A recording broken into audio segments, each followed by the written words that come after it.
Letters from 5589. With God's Help, Sunday, Balak, 5589. Greetings to my beloved son, apple of my eye, Reb Yitzchak, may his light shine. I received your letter last week, and I am sure that my pain is even greater than yours. What hurts the most is all the time you have lost from Torah study and prayer. I did feel much better, though, when you wrote that you are inspiring yourself with what you heard last Shavuot, and that you are snatching whatever good you can. The rest of the time you try to desire and long for holiness, and watch and wait for God's salvation. This is exactly what you need.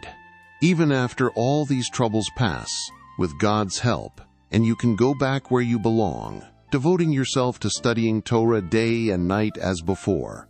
Even then, you also need to remember and do what I talked about before Shavuot.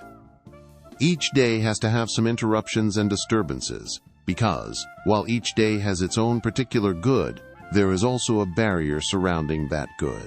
We have, with God's help, already spoken about this extensively. Please, my dear son, do not lose your resolve. If you apply these words, you can be a truly good and righteous Jew your whole life. Just keep up your efforts in Torah, prayer, and conversation between you and your Creator as much as possible. Do all that you can. One does more and one does less. It does not matter how much you do, as long as what you do is for the sake of heaven. On Friday, Erev Shabbat, I ordered my house demolished, and they have already raised it as far as the sukkah. There were numerous obstacles in this as well, but so far God has helped. I am waiting for His continued salvation, so that tomorrow, God willing, the contractor will come with his workers to get started with the building. On Tuesday, God willing, they lay the foundation. May it be for life and peace with God's help. It appears impossible to prevent them from giving my stepson, Shmelka, medical treatment, although, in my opinion, their treatments are far more dangerous to his eyes than even the condition itself. I have spoken to my wife about it, and if his eyes do not start to improve, she has agreed to send him back here immediately. I hope to God that he will enjoy a complete recovery here, with no physical treatments whatsoever. Please write me a response at once. I very much need it for a number of reasons. The words of your father, who is extremely busy, as you may have gathered, and who lovingly seeks your well-being and is praying for you. With God's help, Sunday, Masai, 5589. To my dear beloved son Reb Yitzchak, may his light shine. The deliverer of this letter, my dear nephew Reb Isaac, may he live, can tell you how very busy I am, especially after that terrible leak we had last week, for which, as you can imagine, I had to do a lot of running around. He pressed me so much, though, to send you a letter of encouragement, that I am compelled to write you whatever words God puts in my heart. At present, my dear son, I am drawing life and inspiration from the Rebbe's lesson about the great simple man who gives vitality to all those who are without learning, both those who know how to study and who are involved in Torah, but who require a source of vitality when not engaged in Torah, as well as the people who are totally without learning. Even those who have sunk to the very lowest levels draw life from this man through his periods of simplicity. For in his simplicity, he is drawing from the storehouse of unearned gifts, the unearned loving kindness, which sustained the world before the Torah was given. This storehouse is the concept of the path to the land of Israel. How fortunate are we! How fortunate are we to have heard words of the living God like these! What can we say? What can we say? How many unearned treasures did God bestow upon us, just in this instance, that we were worthy to this lesson about the storehouse of unearned gifts? Without a doubt, you can draw life from this at all times, all the days of your life, and particularly during times like these, when so much of the time you are just like a simple man.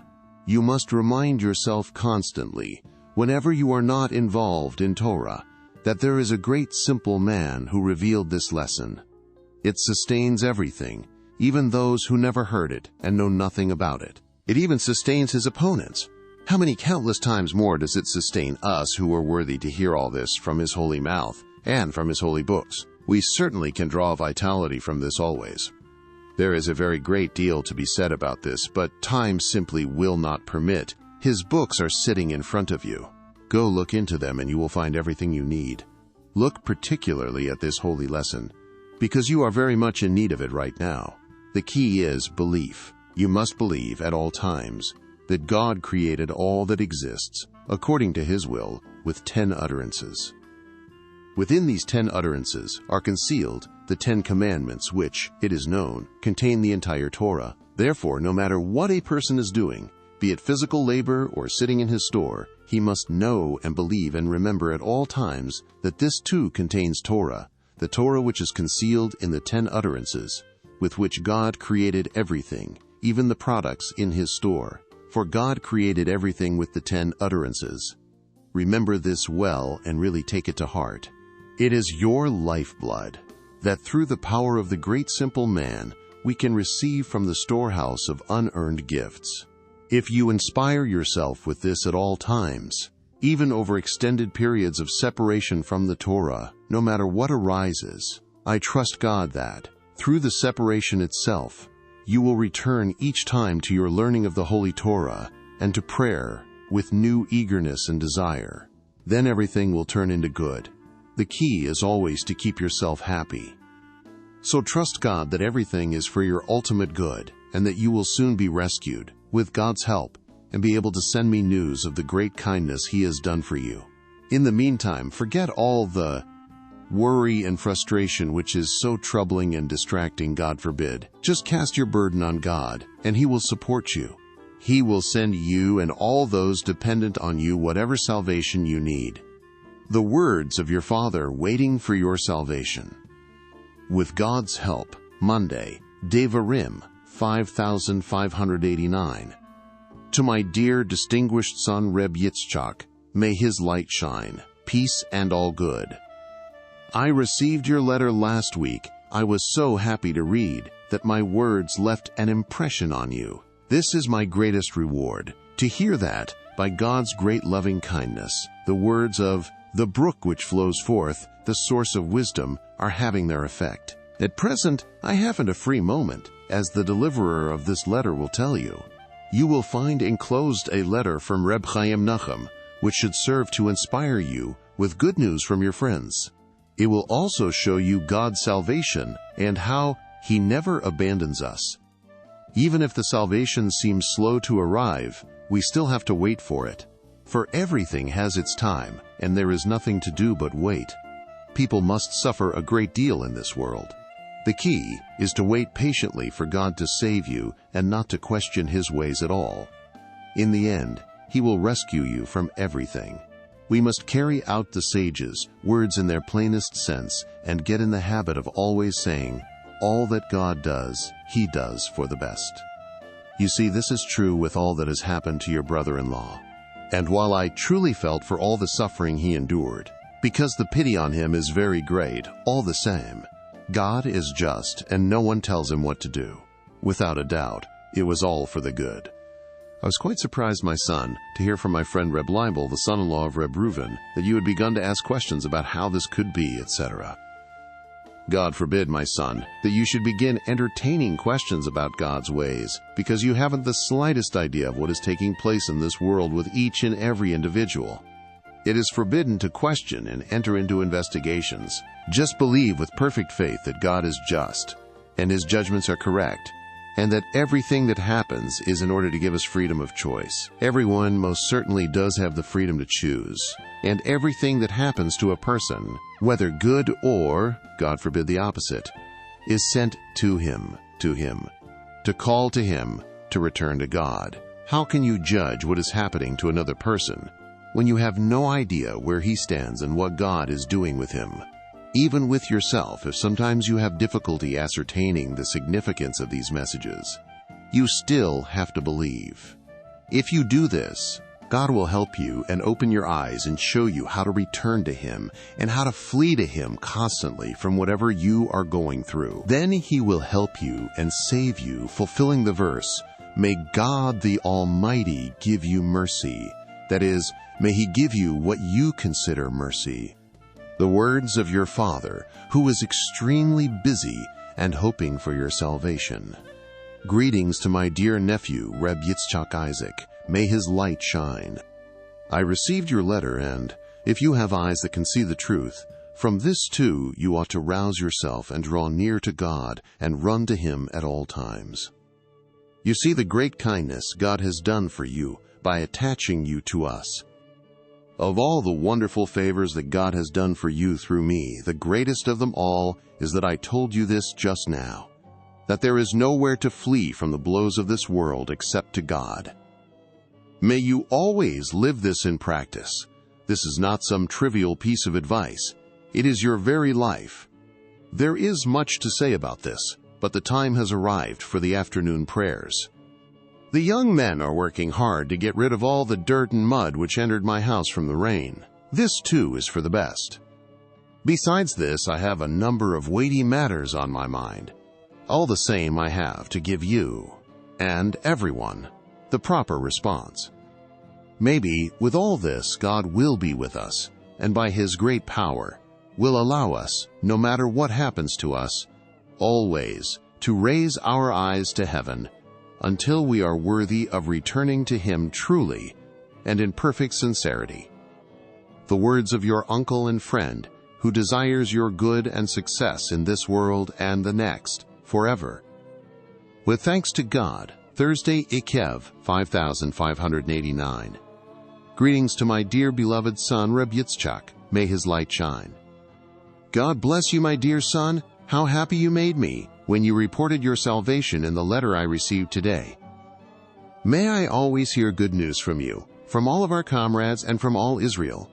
You see with your own eyes how right I was in what I have been saying recently, that you just have to wait constantly for God's salvation. We actually see God's salvation every day and at all times. Also, in building the house, I see God's help daily, but still, we must constantly wait for everything, in general and in particular, especially in the most important salvation of all, namely to merit true, pure service of God. And, while you must move swiftly and eagerly in this, you also have to do a lot of waiting. This is explained in the words of our master, teacher, and Rebbe on the saying of the sages. A person who comes to purify himself gets help, but he is also told to wait. I, poor man that I am, have waited very, very long, and I yearn constantly for true salvation. I have already been granted immeasurable salvation, but for what I have not yet received, I still wait for God to look down and to see me from the heavens. Hold fast, my son, hold fast and remember well all God has done for you. May God grant you salvation, help you and rescue you completely, truly, and eternally. Our enemies will see and be ashamed. The words of your Father, who writes you amid all His cares and who hopes for your salvation. With God's help, Thursday, Kitavo, 5589. To my son whom I love as myself, the distinguished and eminent Reb Yitzchak, may his light shine, life, peace, and all good. Here, for you to see, is the letter for your father-in-law. There is no point saying everything twice. Believe me, I never expected yesterday that I would be answering him right away, and especially not with a letter like this. But this also was from God, who bestows His kindness upon us at all times in the most amazing ways. Stay strong and hold fast, my son, any way you can. There is hope for your future. Do not forget everything God has done for you and how He has given you kindness and truth to last you for all eternity.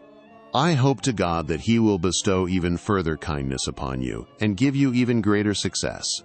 Just keep your determination and press on. I cannot continue because the time for the morning Shema has arrived, and you know how we like to pray as early as possible, according to the Rebbe's instructions, Rabbi Nachman's Wisdom, number 31. Please, my son, accustom yourself to this. May God grant that you should be worthy to pray each morning at sunrise. Happy are you. How good it will be for you. When a person prays early in the morning, he has the whole day to devote himself to God. Happy are we. How good is our lot for every single utterance we were able to hear from the wellsprings of salvation. For this practice, too, is a basic way of drawing close to God. The words of your Father, hoping to rejoice over you eternally. Letters from 5590. The year in review.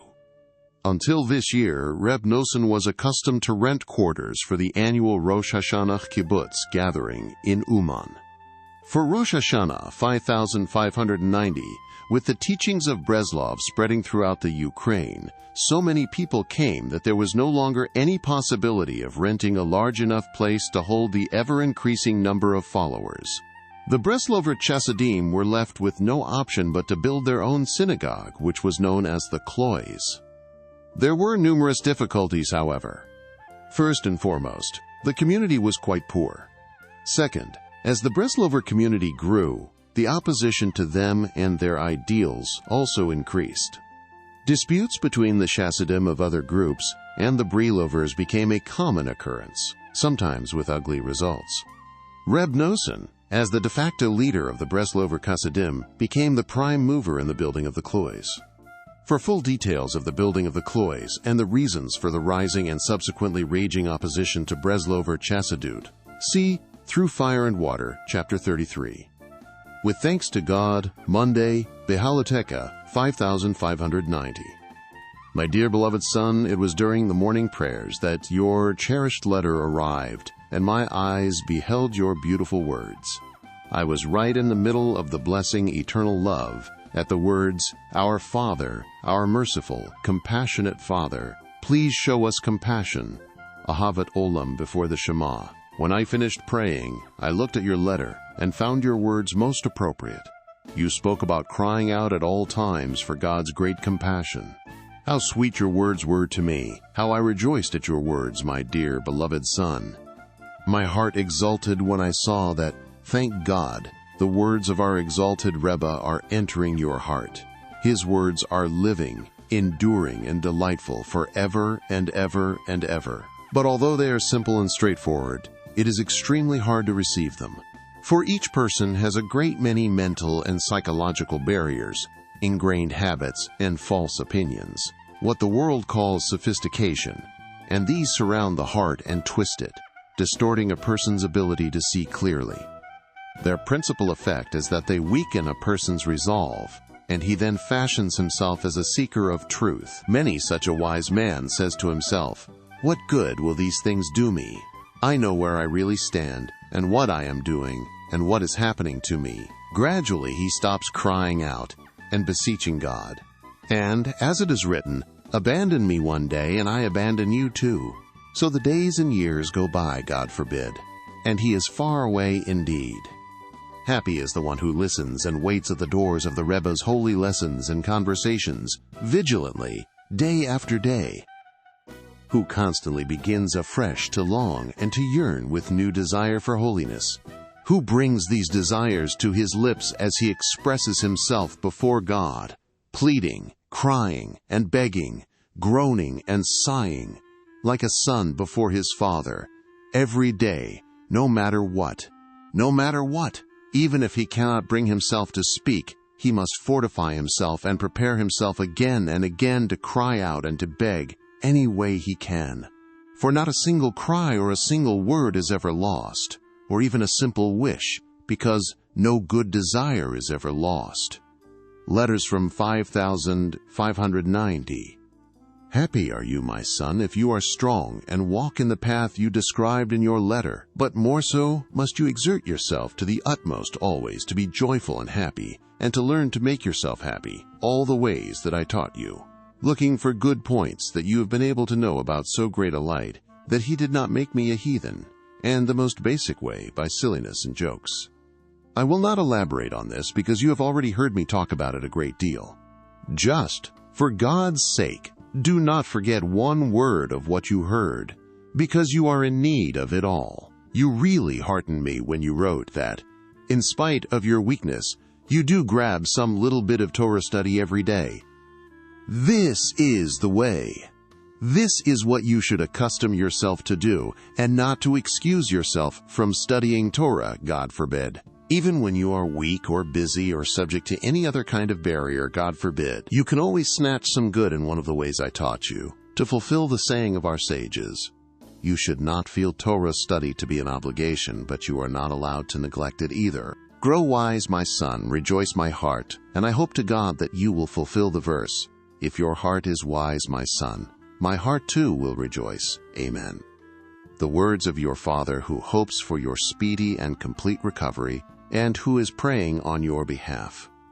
With God's help, Monday, Ve'chanan, 5590, Odessa. To my dear beloved son, Reb Yitzchak, may he live. Life, peace, and all good in this world and the next. Eternally, amen. May it be his will. I wrote you last Friday that I arrived here safely. Thank God I was here this past Shabbat, and everything was in order, with God's help. I had a great many guests, and a few people from the town came as well. I spoke some words of truth which I received from the spring which flows from the house of God. May his words enter the heart of the Jewish people, and may they exert their influence. If a person looks carefully and honestly, he can see every day how God makes salvation sprout. This is why every day we pronounce the blessing, Matzmiach Keren Yeshua, he who causes salvation to sprout, in the Amidah prayer, and also in the beginning of the blessing, Creator of the heavenly lights, we say, who makes salvation sprout. We must wholeheartedly believe that God is causing salvation to sprout every minute of every hour of every day. And if a person really looks, he will be able to some degree to detect this. The essential and complete salvation, however, is still extremely far off. As it is written, we look for salvation, but it is far from us. Even so, a person can encourage himself wonderfully and can draw a tremendous amount of strength by having faith that God does indeed make salvation sprout. Pay close attention to these words, my son, because I can sense how bitter your grief is. May God in his mercy quickly sweeten it and remove it from you entirely. But the measure of goodness is greater. I really do see that God is sending you abundant salvation all the time. I hope to God that in the end he will grant you complete salvation, and you will be worthy of truly drawing close to him and attaining the teshuvah of Shabbat, to devote yourself to Torah and prayer, with God's help. But you need absolutely limitless resolve and determination. Pay no attention to any feelings of discouragement, and do not listen to the criticism of the evil one and the other side who give reproof only in order to dishearten you and to distance you from that little bit of good which you are trying to hold on to. Do not listen to them and do not do what they say. One must only listen to criticism and rebuke if it draws one closer, not if it pushes one away, God forbid. I have often spoken to you about the intention of the Reshit Chokmah and other Musar literature which so harshly rebuke and belittle the reader. They are not trying to distance a person from God. They seek to draw him closer. You must endeavor at all times to understand yourself, so that criticism and rebuke do not lead, God forbid, to alienation or discouragement. It may be that the prodding that criticism provides is coming from the side of holiness, and that its source is the declaration which emanates every day from Mount Sinai. But the evil one is constantly lying in wait. A person's every thought, word, and action has two aspects and can be an elixir of life or a deadly poison, as our sages taught on the verse.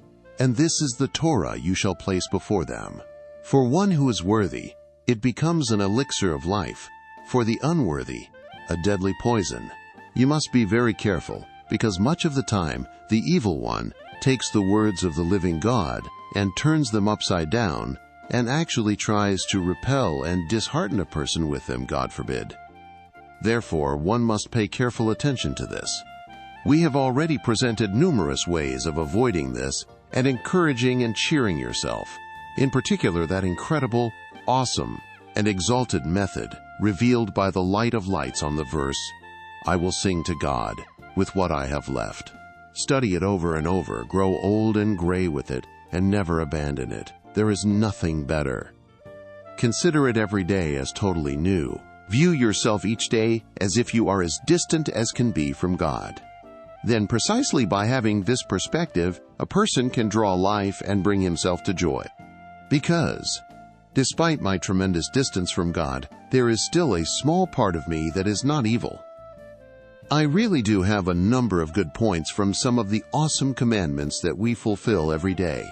Happy are we! How good is our portion! If we had entered the world only to hear this lesson, it would have been enough. If our mouths were filled with song as the water fills the seas, it would still not suffice to give thanks and to say it would have been enough for having heard this exalted and totally original lesson. How much more so when we have heard so many others like it. This must be the end of my words, few in number but containing much. I cannot continue now. The words of your Father, who hopes for salvation at all times. Loving greetings to all of our comrades, particularly to my dear nephew Reb Isaac. May his light shine. Cast your burden on God and he will support you. Do not become angry and thereby sin, as our sages said. Accustom yourself to be extremely patient. Remember well all the favors and miracles that God has done for you. May he add to them 1,000-fold. Just strengthen yourself to receive his favors and kindness at all times, and believe that whatever is happening to each and every one of you is all for your good. Fill your hands today for God by habituating yourselves to pray and to study Torah every day, even on your busiest days, not to mention the other ones. Nothing remains of a person's life other than what he snatched for himself each day. You know for yourselves that this is the truth. The words of your uncle and true friend eternally. My beloved son, take the letter enclosed here, seal it, and send it immediately to your brother, my son Reb Nachman. May his light shine.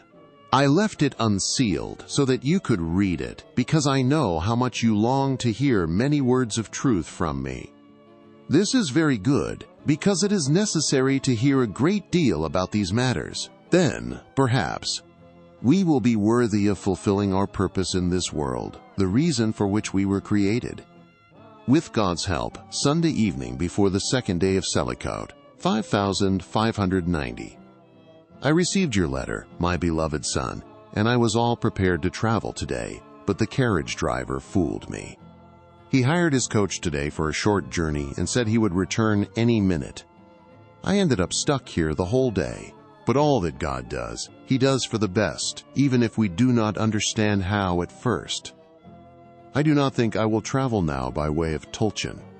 I have trust in God's kindness, and I am certain you will be there at Rosh Hashanah, with God's help.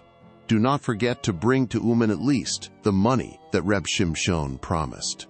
If you can, bring what Reb Sishach promised as well.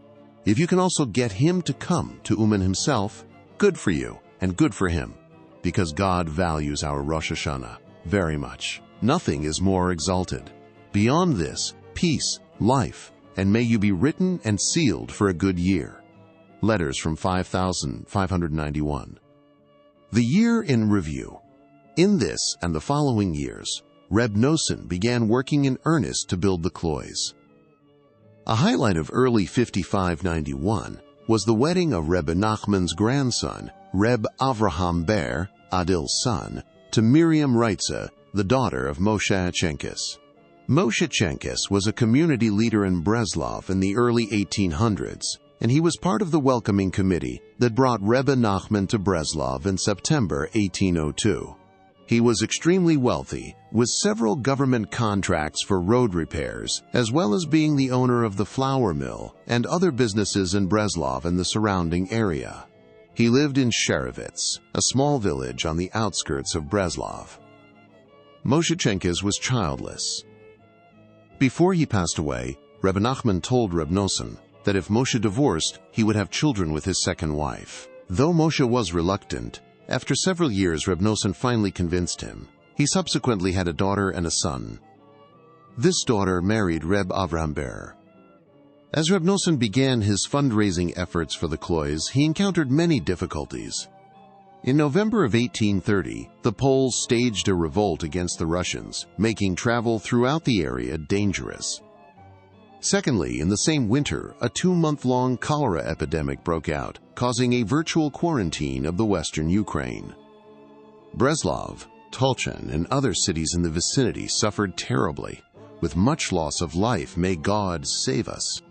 Apparently, Reb Noson's father, Reb Naftali Hertz, passed away during this year. For more details, see Through Fire and Water, Chapter 33. With thanks to God, Friday, Erev Shabbat, Torah Reading Lek, 5591. Peace, life, and all good to my dear beloved son, Reb Yitzchak, may his light shine. As I am sure you heard, we spent the whole week after the wedding in Sherovitz. As God's kindness has helped me up to now, may it continue to help me to a ripe old age, until I see, with my own eyes, the sprouting and revelation of His salvation. May it come soon. I already wrote you about how we see the sprouting of salvation all the time. Yet we are still in dire need of the greatest salvation and loving kindness every minute of every hour of every day, until we can really and truly be as God desires us. We must constantly thank God for the past, for all the kindness and favors He has bestowed upon each one of us in so many different ways, materially, physically, and spiritually. If our mouths were filled with song as water fills the seas, still it would not suffice. And through this we can cry out to God over the future, that He will bestow His great compassion on us and rescue us from the depths of the sea, from the deep bog which affords us no footing. This is the bog which spreads all through this world, particularly in our times when the coming of the Mashiach is so near, as each person senses in his own heart. But even in depths such as these, we still see God's wonders, for He has indeed shown us infinite kindness. Therefore, we must follow this path constantly to express our gratitude to God for what He has done in the past, and then cry out to Him over the future, as you have already heard me say many times. Remain strong, my son, and do not weaken. Keep yourself happy any way you can, and trust God. He will not abandon you. The words of your Father who is waiting for your salvation. Greetings to all our comrades. These words were spoken to all of you as well. Be strong and fortify your hearts, all you who hope in God. With thanks to God, Sunday, Chei Sarah, 5591. The usual greeting. I received 2 letters from you. The first, a very long one, I got late Wednesday afternoon. By Wednesday evening, through the kindness of God, I had already written the requisite response that God sent me. And I encouraged you to always be joyful, that God did not make me a heathen, and so on. I thought that letter would certainly cheer you up, but it appears that you did not receive it before the beginning of Shabbat on Friday. Let me know if you received it. On Friday I got your second letter. I am very surprised at your being scared about being drafted into the army. Reb Yitzchak was over the draft age. This is just needless depression. May God have mercy on His people and rescue them from this bitter Cantonist decree. But God forbid that you should get upset about this for no reason and distract yourself from those minimal devotions that you do. If you want to participate in the sorrows of Israel, it would certainly be good for you to pray and cry out bitterly over this decree. But it ought to be in the way that our holy teacher taught us. Designate a certain period of time each day to cry out over all the soul's anguish, and include in these prayers a plea to God concerning the bitter decree which has been written against us. Maybe He will pity us. Maybe He will have mercy. But even in times like these, we must be sure to keep happy all day long over all the good points which still remain in us. I awoke, and my good was still there. Please, my dear son, do not, God forbid, let yourself become depressed over nothing, and God forbid that you should lose any ground at all over this. All will be well. Do not be afraid. And the same goes for the rest of your worries and downheartedness. It is all groundless, achieves nothing, and is extremely harmful. God save us. At first I was terribly distressed by Wednesday's letter from you, in which you expressed your pain. But I also found what I love to see, your points of good, and that you keep yourself going with little bits of hitbodedet and crying out to God, as our master teacher and Rebbe taught us. This comforted me in my sorrow, and is my reward for all my toil, when I see that I have put across to you some of the truth of the Rebbe's advice and holy practices. May you eventually receive it all and follow the paths that he taught.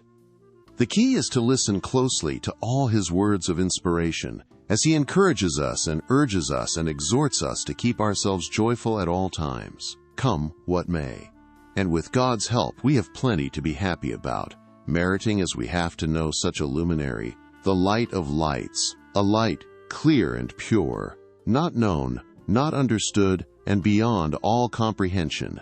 Fortunate is he who takes shelter in his shade. Happy is he who visits the Rebbe's holy burial site and carries out the Rebbe's instructions by saying the 10 Psalms. He will surely do his part and fulfill his promise. Take heed, my beloved son, the absolute wonders involved in memory and forgetfulness. It is a downright wonder, my son, how God created memory and forgetfulness. How many times have I lifted your spirits by talking about the 10 Psalms? Everything has its time, though, and there are times when the power of forgetfulness can cause one to forget even things that are very familiar. All is for the good, and his thoughts are very deep. On the other hand, he has given us free will, and it is up to us to constantly remind ourselves of all the good that he has bestowed upon us through the awesome and exalted fact that we have been able to take refuge in the holy, awesome, and exalted shadow of the Rebbe. I would like to write for you a little of the lesson that I gave yesterday at the third meal. It would be most appropriate for you, but the time for the morning prayers has arrived, and it is only because of great love for you that I have even written what I have. There will be another time to tell you, God willing, the words of your Father who longs for your fellowship and hopes to hear from you words of happiness and joy. My beloved son, I ask that you send me a loan of 3 rubles. You will get them back soon from Reb Shimshon. Please do as I ask if you possibly can. I need them very much right now. May God have compassion. Even this should not be a cause for sadness, but rather for joy, that even in these circumstances I was still able, thank God, to have a number of guests for Shabbat, and they all had kugel and kolich, and we also spoke words of Torah, true and firm. With God's help, Wednesday morning, Chei Sarah, 5591, Breslov. The customary greeting. I received your letter and the 3 rubles. Many thanks. I was very happy when I read your letter, because I saw that the letters I write you are really having a good effect on you. They're only written through God's salvation, as a result of the great desire and yearning that we have for him. Please, my son, apply yourself diligently and determinedly to your studies. Put in many hours every day. You should also read psalms and prayers every day and express yourself daily before God, and to have pity on yourself every day. If he grants your requests, very well. If not, not. Our job is to stand before him like a poor, destitute beggar and plead with him to rescue our souls, and not because we have earned it, but out of sheer loving kindness. Maybe he will have pity on us. I love you so much that I cannot resist writing a little of what I said last Shabbat. The ideas are contained in the verse, "And God appeared to him as he was sitting at the entrance of the tent in the heat of the day." The word sitting carries with it the idea of waiting or being delayed for a long time, as in the verse, "And you sat in Kadesh for many days." This means that a person is not able to receive a revelation of godliness, as in, quote, "And God appeared to him," without sitting and waiting for a long time at the entrance to the tent of holiness. Even though during that time he experiences difficulties of all kinds and the heat of the day, i.e., the physical desires, burns in him terribly, nonetheless, he does not retreat, God forbid, but he sits and waits and keeps on waiting by the entrance day after day for a long, long time, as in, he sat at the entrance of the tent in the heat of the day. Understand this well. The Rebbe taught that sometimes a person is right there at the entrance and then he retreats, or, at the last moment, the evil one arrays himself against him more than ever. Anyone who really thinks about his eternal purpose, though, and who cares about his own life, neither retreats nor yields even an inch, God forbid, but he sits and waits by the entrance to the tent of holiness, the house of study, and the tent of the tzaddikim and the truly religious, even when the heat of day is burning, God forbid. And only through this was it that God appeared to him, because only in this way does God finally reveal himself to a person. This is discussed at greater length in my book. Lately, whenever I experience some difficulty, or whenever I hear from you or get some news of you, I think about, he sat at the entrance of the tent, and all the illusions contained in it. Even though the waiting is terribly hard, one has to encourage oneself and fortify oneself to be joyful at all times, using all the various strategies taught by our master, teacher, and Rebbe. This is especially true, since in the meantime, we are able to study some Torah, to pray a little, and to fulfill a few commandments which are our life and our joy. I cannot continue, because the hour for the morning Shema has arrived, and it is time to say with joy, happy are we, how good is our portion, and to put on the Telit and Tefillin. The words of your Father who waits always for new salvation, when the verse will be fulfilled, draw water and joy from the well springs of salvation, according to the Targum, receive new Torah in joy from the greatest of the tzaddikim. My honored Father, may his light shine, has been staying with me since Sunday. May God make me worthy of fulfilling the commandment, honor your Father, properly, and with great joy. With God's help, Tuesday, Vayishlach, 5591. Greetings to my beloved son, Reb Yitzchak, may his light shine. I received your letter on Thursday, and first thing Friday morning I wanted to send a coach for you, but it did not work out. I delayed a little also because the army officers had not yet gone. I am sure you know the great fear we have been feeling here this past week. While I knew that in your case there was nothing to worry about, I still did not want you here when they were around. Afterwards, on Friday, close to the beginning of Shabbat, I received another letter from you. I was absolutely stunned as I read, but Shabbat commenced then. Immediately after Shabbat, I wrote you a letter telling you to come here immediately, and I gave the letter to Reb Pinchas to send. I waited all Sunday and Monday to get an answer from you, but I heard nothing. Yesterday evening I met the same Reb Pinchas, and I asked him what had happened with the letter. He answered that he still had it, because no mail had gone out on Sunday. I was incredulous, and I saw that it was God's will. At this point, I have no idea what to do. There are conflicting reports from your community. Some people treat the whole thing as a joke, and others take it quite seriously. I am completely at a loss. In any case, you should come here at once and do not delay. If your wife, may she live, and your son, may he live, want to come as well, they are welcome. Do whatever you think is proper. I am unable to offer an opinion about this, because I do not know what is happening in your area these days. The main thing, no matter what, is for you to come at once. I will not continue. May God save you from all evil, and may he watch over your going out and your coming in, for life and peace, now and forever. May God have mercy on Israel and annul all harsh decrees. May we hear good tidings. With God's help, Sunday, Vayeshav, 5591. Greetings to my beloved son, Reb Yitzchak, may he live, and his son may he live. As I am certain you have heard, several people here have also contracted the epidemic. God save us. I am therefore obliged to inform you of our sorrow. On Shabbat, one of our comrades, Reb Shmuel, the son of Reb Yaakov of Nemirov, became very weak while in my house. His condition is extremely serious, and he is in very great danger. In Reb Yonah Milamed's house next door, a little girl passed away yesterday from the epidemic, the one that everyone is talking about. You can imagine the depth of our pain. I still cheer myself, amidst the gloom and pain, with the great and wondrous kindness which the first and unique one has bestowed upon me by letting me know about so great a light, who knows the melody that he does. In the next world, everything that has happened to every individual will be included in this melody.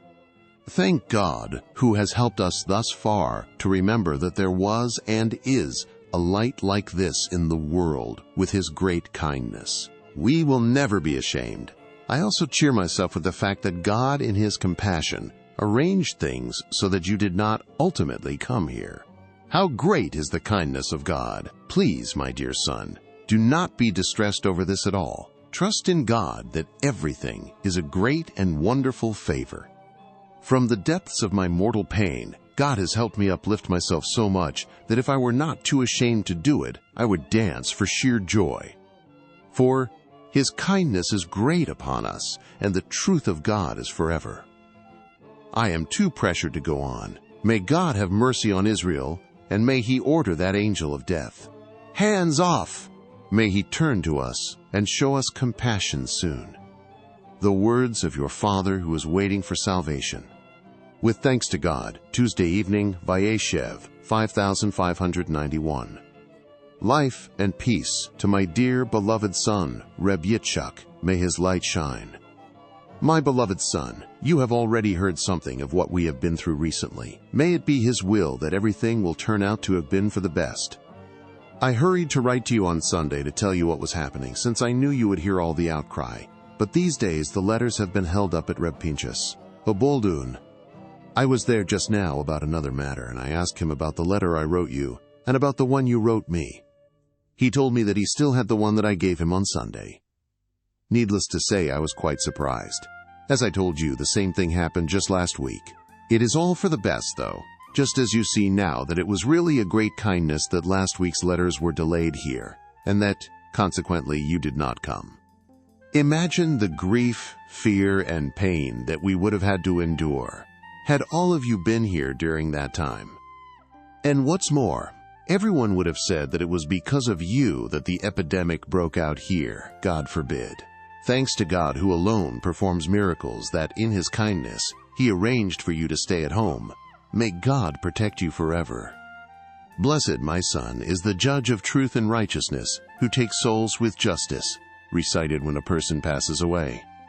On Monday afternoon, Reb Shmuel, may his memory be a blessing, passed on and left this life. Whoa, my brother.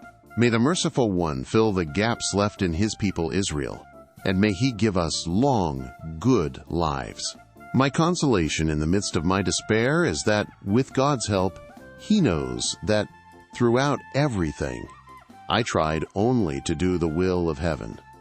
For I had no business or other worldly dealings with Reb Shmuel, may his memory be a blessing. All my contact with him was solely for the true goal, that he should hear my words. May they serve him well forever. And he too was concerned only with this. Without a doubt, all the words of truth he received from me, which I received from the elder of elders, the stream which flows forth, the source of wisdom, have all worked for his eternal good. I already wrote you in my first letter how amidst all my pain and fear I succeeded in bringing myself to joy. Thank God, who has helped me until now and has given me strength to endure all this. You can imagine the tremendous fear we felt. The doctor came here on Sunday, though we did not call him, and they wanted to close up, quarantine, our house, God forbid. But God in His mercy spared me. Many of my friends supported the idea, and it was only because Reb Yonah's young daughter passed away next door and they did not close up his house that they also had compassion on me. As you can readily understand, we were very frightened and suffered tremendously through all this, but it was all really kindness. For God in His compassion did not let me suffer very much, since He constantly shows me kindness beyond all measure. Thank God. In our house, we are alive and well, and may God guard us always, now and forever. At this point, as you may have concluded yourself, it would probably be better not to come right away. Probably after next Shabbat would be better. Just be sure to confirm beforehand that they are letting people from Tulchin come, because I do not want any suffering from this. God forbid. So, my dear beloved son, because I love you as I do, I have told you all the news at length. From all these events, an intelligent person can derive great inspiration for drawing close to God in whatever place he finds himself.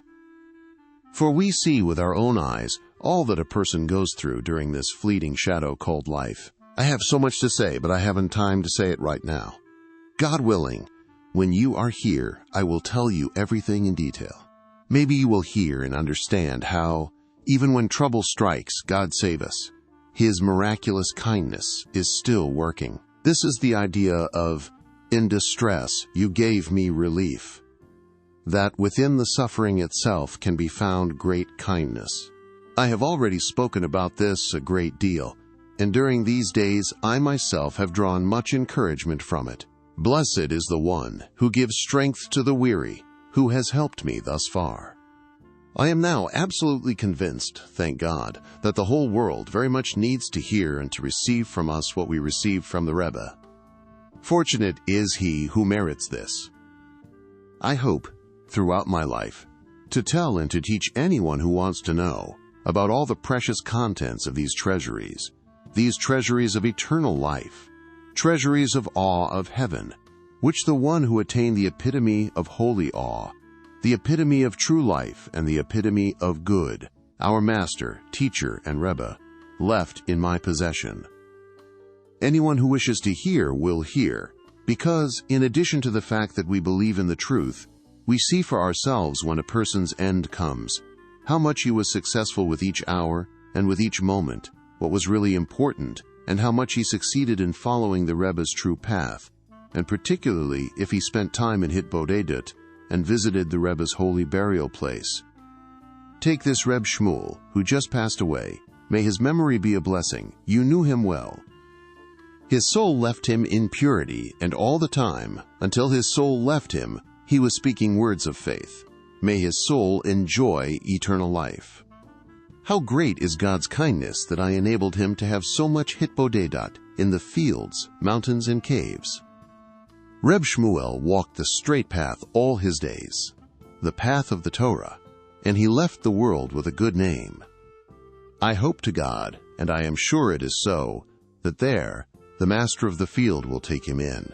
As the Rebbe himself said before his holy departure to the supernal heights, what do you have to be afraid of seeing that I am going before you? Those souls which did not know me, you know all this.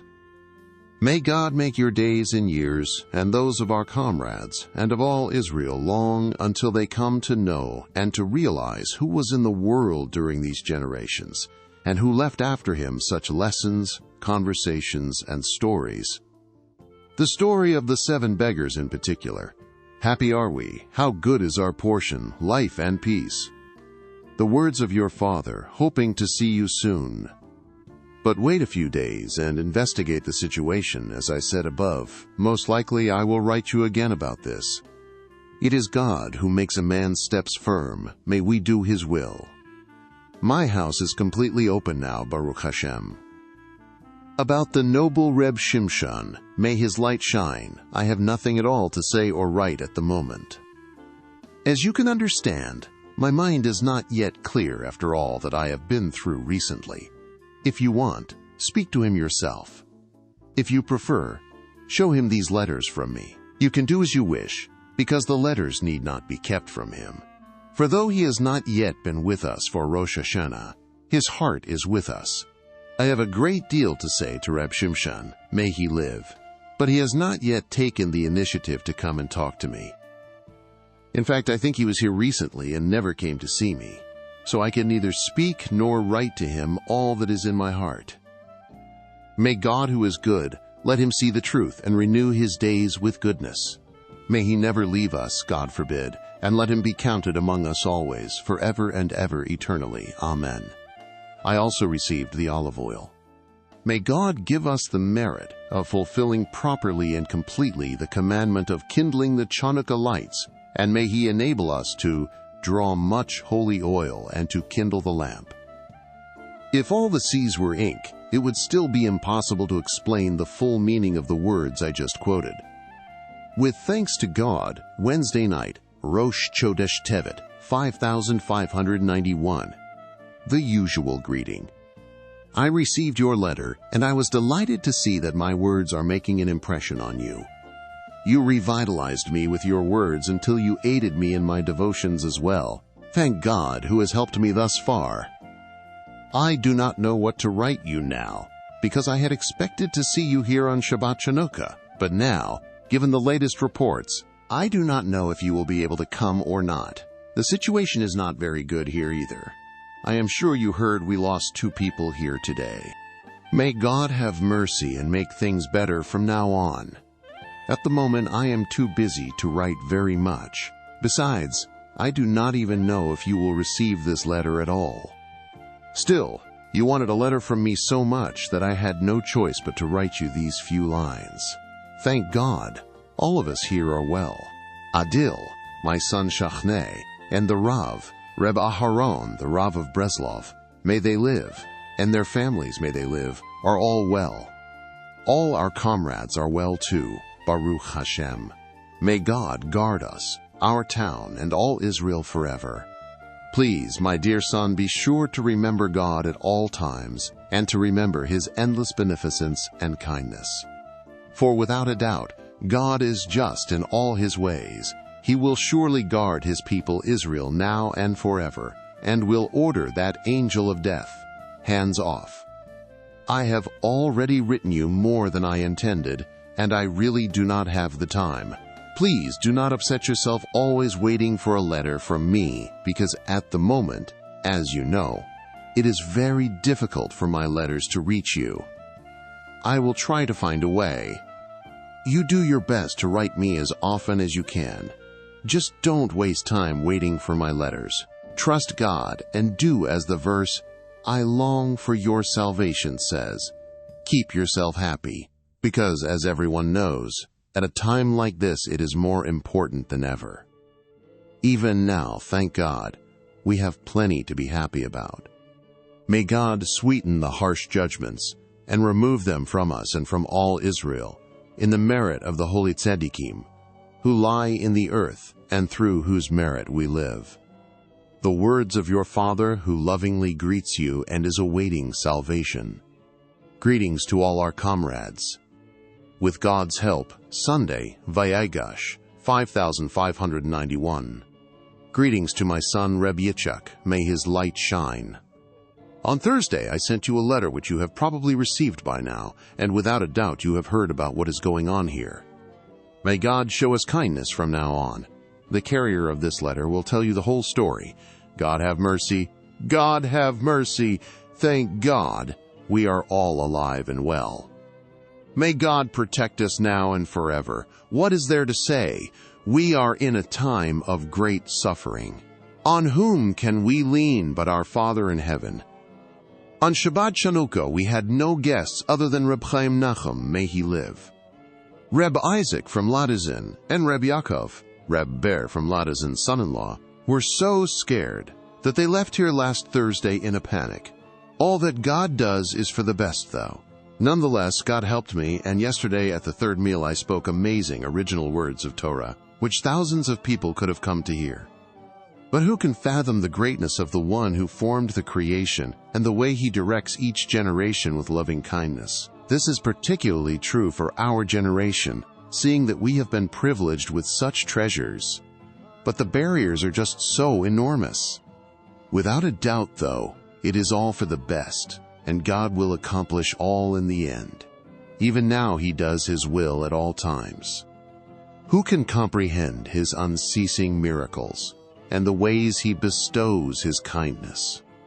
Our job is constantly to wait and look forward to His salvation, to yearn and to long to be as He wants us to be, and to pray, to beseech, and to scream out to Him at all times, no matter what happens to us, until He looks down from heaven and sees us.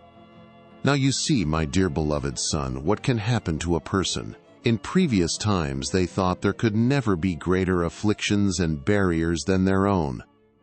Now we see what can happen, God forbid. May God in His mercy save us. But all that happens is actually good, and the wise and circumspect person will know how to fortify himself and apply the Rebbe's holy teachings. For the Rebbe has already taught that a person must pay close attention to every thought, word, and event which comes his way every day, because God places Himself within them, as it were, and gives each person different signals depending on the time and place. This is all taught in the lesson about memory on the verse. And after 2 years Pharaoh had a dream. Happy is he who applies this constantly. There are absolutely no exemptions, and God forbid that a person should make the mistake, as some do, of exempting himself from Torah study and prayer. Our lot is not with such people. Granted, at present there are a great many impediments. Because of the calamities, God save us. But after all we have seen, we should know that this only means that we must rouse ourselves even more and strive even harder. Let God have pity. Let God have pity. The carrier of this letter is in a great hurry, so I cannot continue. These remarks will have to suffice. But since we have spoken about this at length in the past, you should be able to fill in the rest for yourself. The key is, today, if you listen to His voice, act as if there is only today. May God give you the strength to walk the path of truth, which leads to closeness to Him wherever you are. May He have mercy on us, and on all His people Israel. May He remove all pestilence from our midst, return to us, and have compassion on us. From your Father who is waiting for salvation. With thanks to God, Wednesday, Vayi, 5591. My dear beloved son, here I was, hoping to see a letter from you. I was filled with longing as it had been several days since I received the last letter. Then yesterday in the house of study, I was informed that a letter from you had come. I rejoiced as over precious treasure. I went home and opened the letter. I was stunned by what you wrote. Up to then I had heard nothing of the news about your mother-in-law of blessed memory. God is just in all His ways. I can certainly understand your pain and confusion, and how you must be suffering. And you should be able to understand my pain and confusion as well, because I already told you what happened in my house when Reb Shmuel of blessed memory passed away. May God save us from now on. It has been more than 2 weeks now that the fire of God has been raging, and so many holy souls have perished in so short a time. Let God take pity and tell that angel of death, "Hands off!" See, my son, and grow wise. Everything that happens to a person during his life of vanity is all really good. See how transient life is? It is vanity of vanities. Vanity of vanities.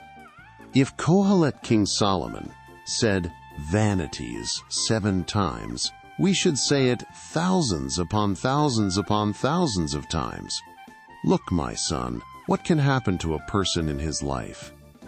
Our ancestors endured the same things, as is often described in books. All kinds of pestilence, massacres, and so on. God save us, and they all occurred in every generation in one place or another. It is all to test us, and to give us free will. For God's sake, let us steel ourselves and implore God that it all will be for the best, as expressed in the verse, "The fear of God leads to life, not death." So that through all that we endure, let us draw closer to God and remember the true and ultimate goal, and that everything here is vanity of vanities, a mere puff of smoke. My beloved son, I have so much to say, but a mountain divides us. For God's sake, steel yourself and really strive to remember your Creator at all times, good and bad, God forbid. Do what is written. Amidst His strictness, I will praise His word. Amidst His kindness, I will praise His word. For all that happens to us is for our benefit, and when a person knows this, he has tasted the world to come, as is explained in. See what wonderful kindness God has bestowed upon us. For before the delivery of such crushing blows as these, He provided the most marvelous cures by revealing to us in His compassion such awesome, incredible, and exalted lessons, the like of which has never been heard. With these lessons we can give ourselves life, even in times like these, in these last days which all the truths tzaddikim and prophets have foretold. For God's sake, hold fast and never forget who was in the world and who is sustaining the world right now. We trust God and will not falter. Snatch and eat, my son, snatch and eat even now all the Torah mitzvot, prayer and hitbodat that you can. Because even days like these are days nonetheless, and they still count as days in our lives. What is taught in the lesson today, if you listen to His voice, i.e., act as if there is only today, refers even to times like these. Likuti Moharan 1, 272. Apply these words, and you will have good for yourself and your family, and you will have length of days. Amen. From your father, who is writing hurriedly and hopes for God's speedy salvation. Thank God. Tuesday, Vayi, 5591.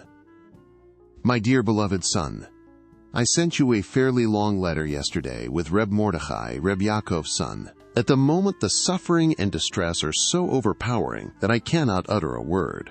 May God make the future better. I only want to inform you that, thank God, we are alive and well. May God protect us always in this world and the next eternally. I already told you that I received your letter. May God give you comfort. May He annul for you and for all of Israel all harsh judgments and decrees, and may He give us cause to rejoice. May we always exchange good news, amen. May it be His will. I have already urged you to grab all that you can, even at a time like this, because it is your life. I can say nothing more. From your father, awaiting salvation. To your wife, my daughter-in-law, the modest Shana, may she live, and to your son David Zvi, may his light shine. For God's sake, cast aside your pain, and believe that everything God does is really for the good. Consider that a person must only look at everything's ultimate goal. Do not grieve, and do not worry. May God console you with every good among all Israel. With thanks to God, Sunday Night Shmot 5591. Greetings to my dear beloved son Reb Yitzchak, may he live. May God protect you from all evil, may He remove disease from our midst, and may He give you long life and well-being, amen. May it be His will. My dear children, you can imagine how pained I was when I received your letter and got the report from your house.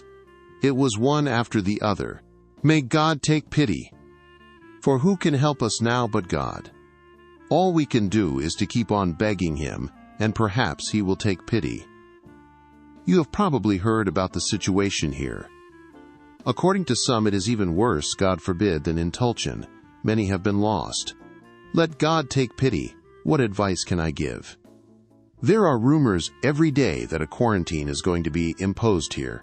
In my house as well, my stepdaughter Chaya is very unwell. May God send her complete recovery immediately. You know yourselves the pain, suffering, and fear that touches everyone during these times. Right now, there is no advice to give and no way to help. We can only beseech and plead to God. Maybe He will take pity. Maybe He will have compassion. At present, I am just waiting to hear news of your children who are sick and what is happening with them. May God send them from heaven complete and speedy recovery, and may He guard you all from now on. May He soon let us rejoice over all of His kind favors. Fortify yourselves, my dear children, and do not let yourselves fall. Trust God. He will not abandon you. Will He not send help in a time of trouble? He will soon send help, and He will provide you with great comfort and salvation. Whatever happened, it is certainly all for the best. From now on, He will protect you. As a son is reconciled with his father, so will it be with you. God will grant you salvation, and every good and all will turn out to have been for the best. I am so pained about you and about all that is happening that I can write no more. May God have pity on us and on all Israel, and may He say to that angel of death, "Hands off," and return to us and have pity on us. The words of your father, hoping at every moment to hear good news from you. Please let me know immediately how each and every one of the family is doing. May God have compassion, and let us hear good news from each other always. From Him who awaits salvation. Let me know as well how my nephew Reb Isaac is doing, and all our comrades and loved ones and friends. May God from now on bestow His abundant compassion on us and on all Israel. Now is a time of suffering for Yaakov, but salvation will come. My dear son, if I only had the wings of a dove, I would fly to be with you and to speak to you face to face. But what can we do? A mountain is between us, and it is too dangerous to travel. For God's sake, steel yourself now, and do not let pain affect you so, God forbid. God is with you. Do not be afraid, and do not be shaken. Trust in God, for He will not abandon you. We must entrust our spirits and our souls to God's hands, and He will do with us as He deems fit. Now everyone knows that there are no strategies and no tricks. We can only cast ourselves upon God. Remember how much you were able to motivate yourself this summer with the verse, "Cast your burden on God and He will sustain you." Now more than ever is the time to draw life from this verse, and God will send you salvation. I can write no more until I get a letter from you. Let it be soon. Salvation will come from God. I received the half-ruble that you sent, and as was incumbent upon me, I prayed to God on Erev Shabbat, close to the arrival of Shabbat. I also said the prayer about the 24 kinds of redemptions. May God awaken the heart of the tzaddik who is able to make such a redemption, and may He annul all harsh decrees from us and from all Israel. Blessed is our God, who has helped us thus far to know things so exalted that they can inspire us even now, and can allow us to always be happy if we are only willing to fortify ourselves and to look closely at all the marvelous, awesome, and eternal kindnesses and favors that God in His mercy and abundant loving kindness has bestowed on us. Monday, Yitro, 5591. You should know, my son, that God is very great indeed. It is impossible to speak about this at all, even about what glimmer of understanding I have in my own heart. I hope to God that everything that each one of us is going through will all turn into good. Steel yourself determinedly and remember very carefully how the Rebbe said that a person must be extremely obstinate in serving God. Remember this every single day, especially during the times we are entering right now, because you will need it very much indeed. You do not yet realize what can come upon a person, so that even you and your devotions, which are so minimal, will need to be extremely obstinate. You even have to be obstinate in desiring, longing, and yearning. For you need to desire and long intensely for God and His Torah at all times, no matter what, as I have discussed extensively. No matter what happens, you must continually say, I still want the absolute truth, and that is God and His Torah. This is the essence of truth. That is how I interpret the verse. How can you disturb, how can you trouble our love as long as there is desire? I will not continue, since you will most likely be here alive and well very soon. The words of your Father who hopes to see your eternal good. Tuesday, Pekuday, 5591, here in Uman. Peace and life to my beloved friend, dear to me as my own soul, Rebbe Nachman, may his light shine forever.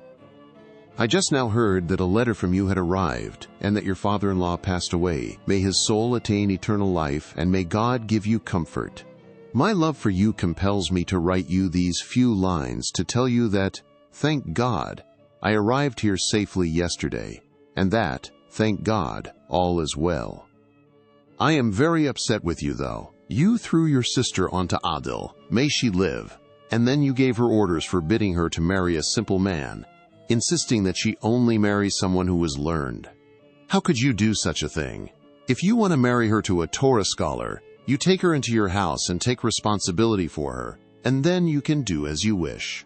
How can you impose such a burden on Adil, may she live, putting your sister in her house?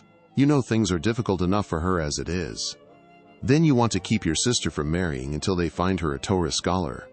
Who knows if this scholar is going to want to marry her on the condition that he go out begging with her, as you said, even if your sister is willing.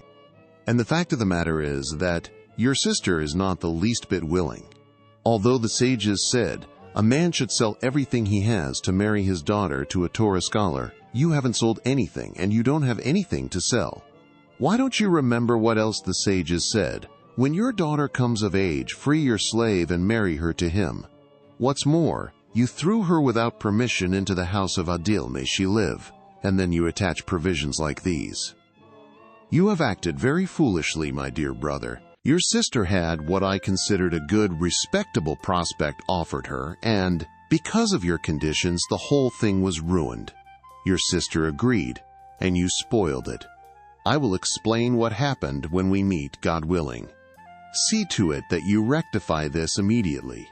Write and tell her that she need not be so exacting about this, but to rely just on God to direct her. I will say no more about this. Take heart, my brother, my beloved student, and cast your burden on God. He will sustain you. Don't worry about tomorrow and view these words as altogether new. Do not think from one day to the next. Just do as much as you can each day. Starting right now, apply what our master, teacher, and Rebbe said on the verse. Today, if you listen to his voice, act as if there is only today. And, though it is difficult enough to fulfill the requirements of even one day, add to this the other conversations and holy Torah lessons of the stream which flows forth, the source of wisdom. For they are full of the profoundest advice and strategies in serving God, especially the pure and straight path rooted in the verse, I will sing to God with what I have left. This will suffice for now. Your true and eternal friend. With thanks to God, Tuesday, Tuzav, 5591, Breslov.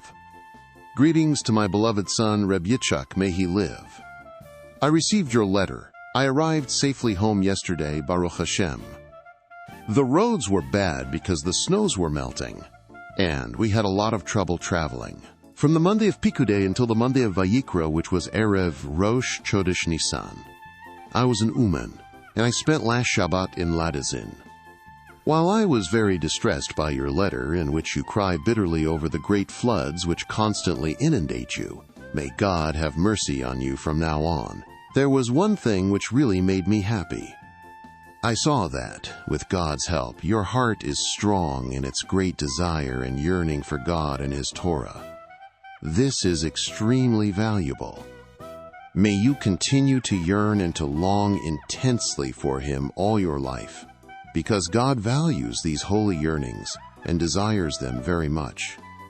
Know and remember this well, my son. Man came into the world only to believe in God. This is the reason for His creation and the entire world and everything in it which depend on man. This is expressed in the verse, all of His works are by faith. A person must constantly renew his belief in God and his yearning for Him. We have inherited our belief from our ancestors, and the essence of our belief is relying on them and walking in their ways. Nonetheless, belief in God must spring forth anew in a person each day. It must go into his heart and soul and expand his awareness each day anew, as it is written, These words which I command you today will be upon your heart. The sages comment, view them as new every day, and do not let them be like an old edict, which no one considers important. It is no coincidence that this statement is made in the paragraph containing, Hear, O Israel! The Lord our God, the Lord is one, because it is our belief in one God which is the foundation of the entire Torah, and it is precisely this holy belief which must be reborn each day. God recently sent me the idea that this is the reason, when we accept upon ourselves the belief in His blessed unity, that we first say the words, Hear, O Israel. At first it would seem to be enough to say just the unification itself, the Lord our God, the Lord is one. So why do we need to say, Hear, O Israel? The reason is that Hear, O Israel comes to awaken a person's heart so that he will attend closely and carefully to what he is saying, and so that he will view it as altogether new every time. This is why we say Shema Yisrael, Hear, O Israel first, because when a new proclamation is being made, it is often introduced with, Now listen carefully to what I am about to tell you. This is precisely the purpose of the two words, Shema Yisrael, which are said prior to the actual proclamation of His unity. They serve to arouse the heart of Israel to listen with their ears to what they are saying, and to hear it in their hearts as well, so that they view it as new. This explains what the sages commented on this verse. Hear, O Israel. Let your ears hear well what you are proclaiming with your mouth. That is, bend your ear and listen very carefully to what you are saying. Don't let it be like something old, God forbid. For while the foundation of our belief in God is ancient indeed, and has come to us from our holy ancestors, and while this is what constitutes the foundation of our faith, you must nonetheless hear and re-accept this belief anew in your heart every day. It is impossible to communicate this, neither in writing nor with spoken words, because each person, according to what he feels and knows in his own heart, can stand shuddering and trembling in amazement at the ever-fresh, ever-renewed glimmering of the truth of our holy belief in the life of life, the unique, first and eternal, who created everything that exists with loving kindness. May His name be blessed and exalted forever. Belief in God can fill anyone in the world with fresh energy and life. It makes no difference what level he is on, because His kingship rules over all. This applies particularly to you, my dear son, from all that I know of you, and after everything you have told me in your letters. So fortify yourself to really hear what I am saying, to strengthen yourself, and to constantly bring yourself to joy through your holy faith. That we were worthy to be from the seed of Israel and to believe in God, His holy Torah, and the truth tzaddikim. Get into the habit of drawing new joy from this every moment of every day. Implant it deep in your heart and remember well what we say each day. How fortunate we are! How good is our portion! How pleasant is our lot! How beautiful is our inheritance! How fortunate we are that twice a day, every day, morning and evening, we say, "Hear, O Israel, the Lord our God, the Lord is one." How many people say these words every day and do not know the vitality and great joy that they hold? Yet these people too are alive only because of this. For it is belief in God that gives us our life and sustains us, as it is said, "For they are our life and the length of our days." But how much better it would be if a person at least tried to know something about his life, that the only vitality and true good that he has derives from holy belief in God, with which every one of us, from the greatest to the most lowly, has been privileged. And whether or not a person has money, the days and years still pass like a shadow, and nothing remains except the vitality which he drew from his belief in God. This will endure for all eternity. As is said, His kingship and His faith endure forever. A person must always know that no matter what happens to him, body, soul, or money, good or bad, whatever it is, every single thing in the world embodies within it the vitality which derives from belief in God and which sustains absolutely everything. A person must pay careful attention to this and at every moment accept upon himself and fulfill, "Hear, O Israel," to listen carefully to everything in the world, because contained within it is His blessed unity. And this paragraph itself continues and explains, "You will love the Lord your God with all your heart, with your whole soul, and with all your possessions.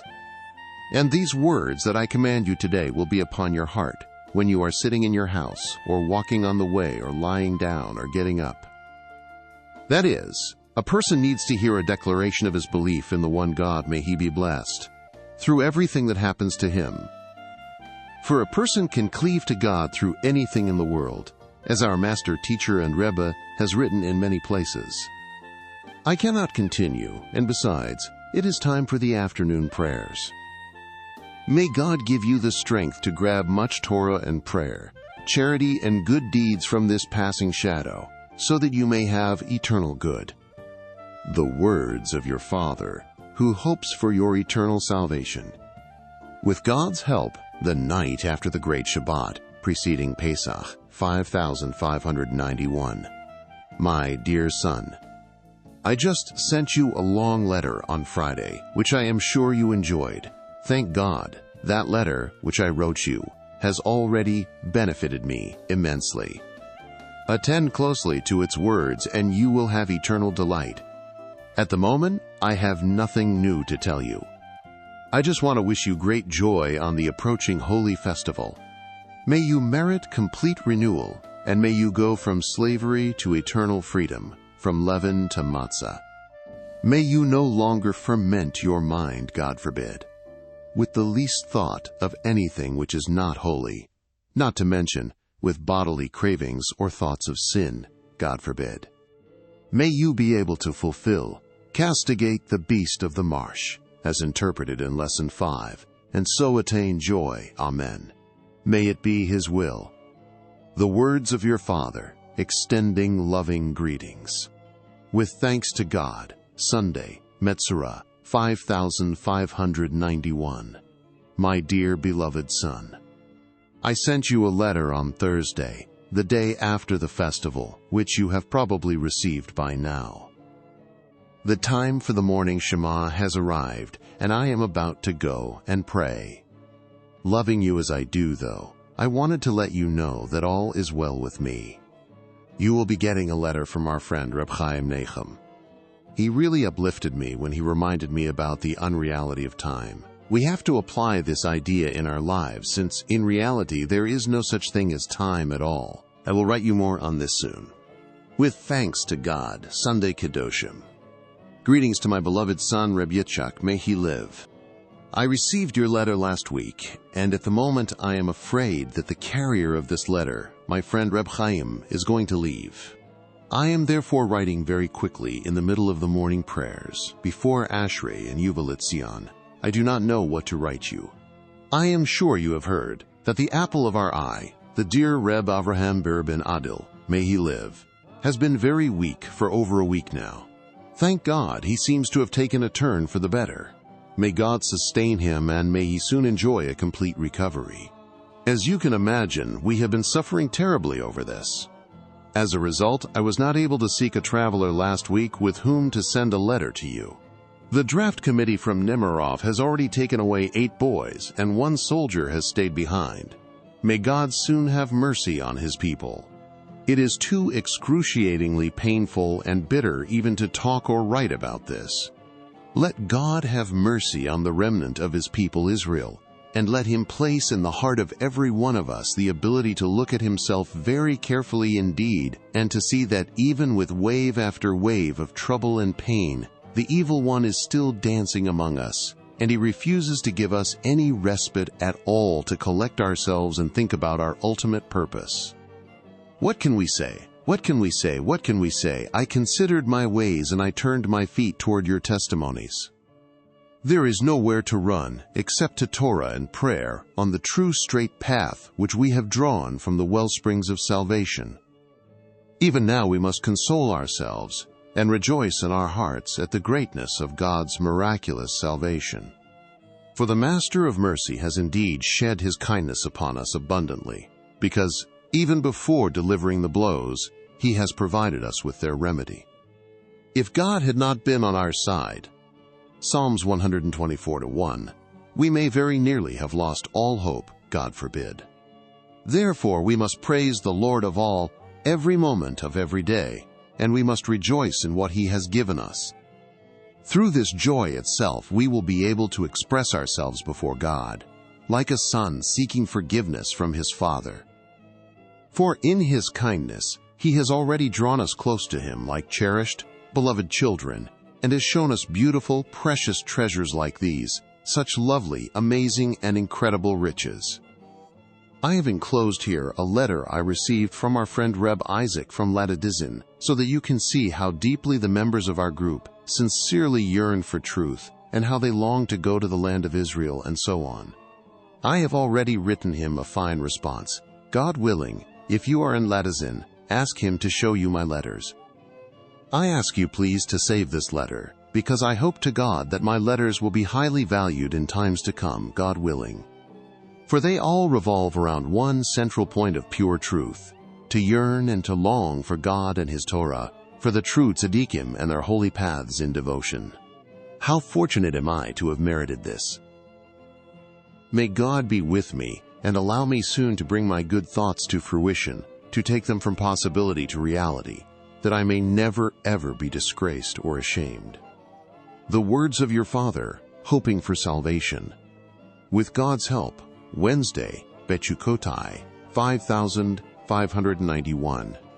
The usual greetings. I arrived home safely yesterday. Please be sure to notify Reb Mordechai immediately that his father, Reb Shmuel, of blessed memory, passed away in Teplik last Shabbat. May his soul attain eternal life. Reb Mordechai needs to know so that he can say Kaddish.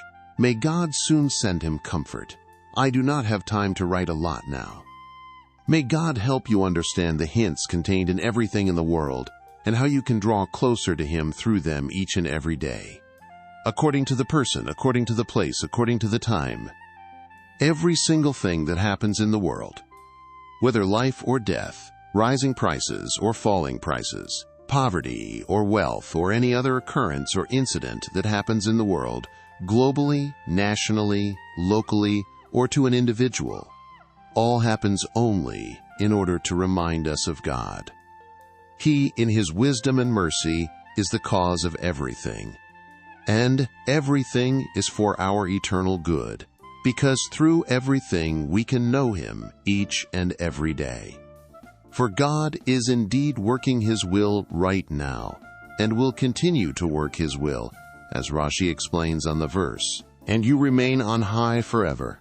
In all your judgments you have the upper hand, and everything is subject to your justice. The words of your Father, with loving wishes always.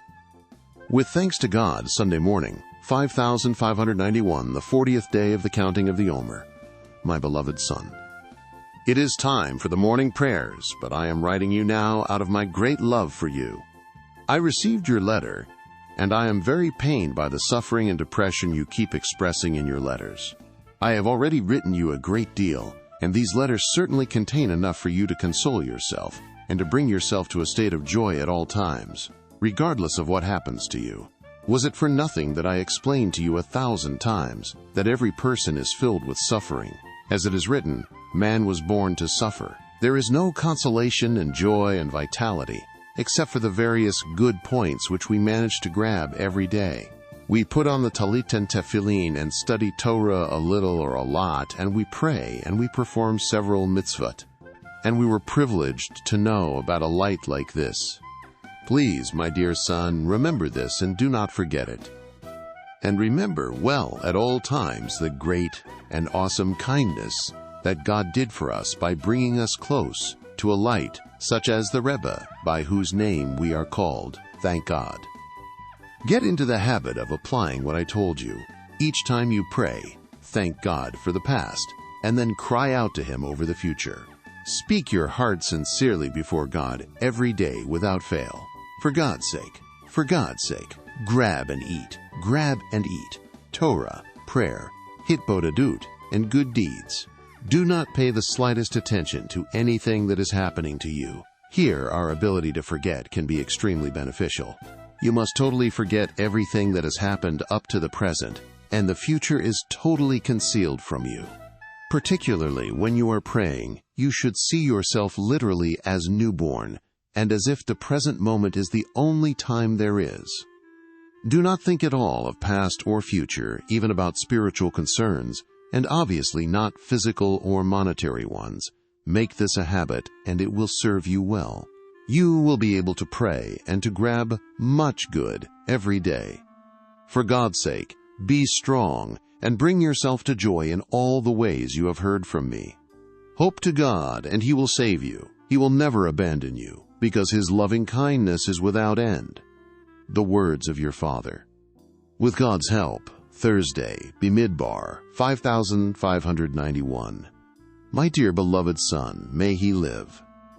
I received your letter today, and I was very happy to learn that you received my letter. I had been wanting to send you a letter since Sunday, and only after much frustration and difficulties did I manage yesterday to find a carrier. May God make me worthy of having my words make an impression on you. They are very great words indeed, flowing from a most lofty, awesome, magnificent, and exalted source. I ask you now to write me immediately as full a description as you can give in a letter about what is going on, and whether or not your father-in-law of blessed memory also left you something in his will. Beyond this, I haven't much to say. May God fortify your heart to carry out the obligations that you are capable of doing each day, and not to put off anything from one day to the next, as we have discussed many times. It will take much prayer and hitbodedut to be worthy of receiving the great salvation and mercy needed to truly fulfill this as God, in His goodness, desires. The words of your Father, who greets you with love and looks forward to seeing you soon. Noson, the same. Greetings to my friend, Reb Mordecai. What can I say to comfort you? It goes without saying that all that I write to my son, Reb Yitzchak, is intended for you and all the others as well. Save my letters carefully, because I myself value them very highly. Every time I write one, it is something totally new, brought forth by God in His great mercy. They will comfort you in all your suffering. For real consolation comes from true understanding, through which we can determine what we really need to do to remain ever firm in our service of God. May God make me worthy of attaining the holy awe, joy, holiness, and purity of the coming holy and awesome festival. If we could remember even a fraction of that holy fear and awe of God, which is brought forth on Shavuot, as it is written, "And the entire world trembled before you." With thunder and lightning Rosh Hashanah liturgy, we would quiver and shake as it approaches. If we have not yet attained this, we should be pouring out our hearts all the time in prayer before God. What are we doing in this world that we have already counted over 6 weeks of the Omer, and we have still not purified ourselves enough to feel the awe that accompanies Shavuot? May God, who is good, atone for us and protect us, and, in His mercy, draw down upon us great and holy awe. May we fulfill the verse, "Let fear of Him be on your faces, so that you will not sin." Exodus chapter 20, verse 17. Through this holy fear may we come to great joy, as it is written, "Rejoice in trembling." Psalms 2:11. For when holy fear of God is as it should be, it always leads to joy. I have already written and spoken extensively about how, if a person applies the teaching we received about rejoicing in one's good points, even fear of punishment can bring a person to joy. After finishing the enclosed letter, I received the letter you wrote last Friday, Erev Shabbat. How surprised I was, my son, that you did not already know that I am not particular about things like this. Why should I care if you say Kaddish with concentration a few times a day? The Kaddish is a very great and awesome praise which breaks all the iron locks on high. But if you are going to say Kaddish, have in mind to say it also for my master and father of blessed memory, your grandfather. The greatest honor you can show me is by doing good deeds to the best of your ability. You should not distract yourself by thinking about him too while you are actually saying the Kaddish. It will be enough to just think about it beforehand. My beloved son, I already wrote you that people were too afraid to travel from here to Tulchin. As a result, this letter was delayed until now. Then just today, Monday, in the early afternoon, I received your third letter, with its loud and bitter lament. I do not know what else to say after I have written you so many times. I already answered you in the first letter and reminded you of what I have told you so often, that every single person without exception simply has to undergo trouble and pain of all kinds. Every single person without exception simply has to undergo trouble and pain of all kinds. May God be merciful, and when they inevitably do come, may they come with great kindness. What can I tell you, my son? You see for yourself every day and every moment the futility of this world, and how all the striving in it, for every individual, is all futility. All the tzaddikim in every time, and particularly our master, teacher, and Rebbe, have already shouted at us that this world fools us completely. If we know all this, and it still manages to fool us, God forbid, in spite of ourselves, because of the leaven in the dough, i.e. the evil inclination that arrays itself as it does against every single one of us, the truth, nonetheless, remains the truth. And as anyone who wishes to see will realize, there is only one truth, and it is not subject to change. So we should at all times thank God that in any case we know the truth better than the rest of the world, even than the present-day Chassidim, so that even if you have not been able to actually achieve all that you would like, just the mere fact that you know the absolute truth is still of immeasurable value. And while your deep longing for the true goal is very good indeed, it has a certain imperfection, in that you burn and cry out too much. Excess, God forbid, can be very harmful. We have already talked endlessly about how a person must cheer himself with even the tiniest point of Jewish holiness, which by God's great kindness we are able to hold on to. Don't look at other people who do not inspire themselves in this way, even if they are much greater than you, and still walk around sad and depressed, even if they are members of our group. In this area, ignore them completely. Just do what I say, because I learned it from the Rebbe's holy words. Cheer yourself at all times every day with the fact that you are a Jew, that he did not make me a heathen, and that we fulfill many commandments each day. Beyond that, by God's wondrous and awesome kindness, we are also attached to the Rebbe's holy name. If we had only heard from him the lesson on, "I will sing to my God with what remains in me," it would still be enough. For there is enough in this holy lesson alone to bring ourselves to joy all the days of our lives and thereby to gain eternal life. How much more does this apply when we have also heard the lesson which teaches about the tale of Rabbi Eliezer and Rabbi Yehoshua, Chanukah, and the month of Kislev, the concepts of exchanges and the Jubilee year, about the denizens of the heavens and the earth and the surrounding lights beyond time that correspond to days and years on earth. How many other awesome, incredible things have we heard? Things which have never been heard before. What more can I say? You should know, my beloved son, that our holy, awesome, and exalted Rebbe knew everything that would happen to us right to the end, and even before the devastating blows arrived, he provided wonderful treatments for them in the form of his lessons, stories, and conversations, and the revelation of godliness that he shone down upon us. Hold fast, my son, hold fast. The key is to apply what I have already told you. Act as if you have no memory at all. With this you will go forth to freedom from the enslavement you feel within your marriage, and from all the other forms of exile and slavery that weigh on your mind so heavily that you actually feel physically restrained, God forbid. Free choice truly exists, though, and a person can direct his thoughts any way he wishes. The main thing is not to begin thinking at all. Let it be as if you were just born and know nothing of the past or the future. Then, during that time, bring yourself to joy however you can, by seeking your good points as we discussed before, or even with silliness, jokes, and so on. And if during that time you can grab Torah and prayer, well and good. If not, you can still rejoice in God, His Torah, and the true tzaddikim, in all the ways we have mentioned. When the right time comes, you will be able to grab the good and the truth that God, in His great loving kindness, allows you, provided that you exert yourself to a certain degree. For with no effort at all you will gain nothing, but with joy and freedom, even the effort and toil that are needed to serve God come much more readily. It is impossible to say any more in writing. I am certain that you can understand for yourself how you need to apply my words to comfort and cheer yourself and others.